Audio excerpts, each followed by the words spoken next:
Трыятлон – один з самых складаных відаў спорту, які патрабуе якаснай падрыхтоўкі як фізічнай, так і псіхалагічнай. Гэта ў прамым сэнсе слова праверка спартсмена на трываласць. Тут паслядоўна патрэбна прайсці 3 этапы – плаванне, велагонку і бег.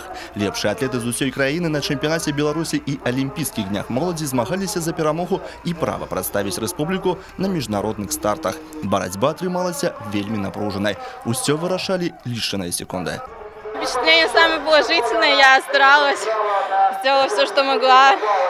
Ускорялась и на вело, и на плавании, и на беге. В итоге обогнала девушку, которая впереди меня стартовала. Я очень рада.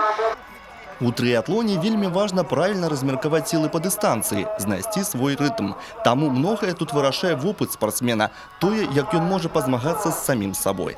З такім падыходам, па словах атлетаў, з цягам часу можна удала выступаць і на міжнародных турнірах. Когда мы только начали ездить на этап Кубка Европы, да, это было не очень хорошо, а спустя годы, когда ты уже чувствуешь эту конкуренцию, привыкаешь к ней, за счет этого и результат лучше показываешь, вот тогда и лучше становится.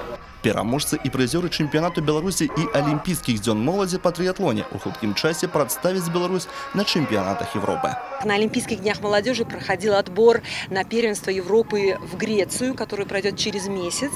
Чемпионат республики на олимпийской дистанции – это основной старт для отбора также спортсменов на международные соревнования, и в частности на чемпионат среди молодежи до 23 лет в Эйлате. В Израиле будет чемпионат в октябре месяце. Наперадзе новые старты и новые рекорды. Спортивный марафон протягивается. Олег Завадский, Василь Полховский, телерадиокомпания «Брест».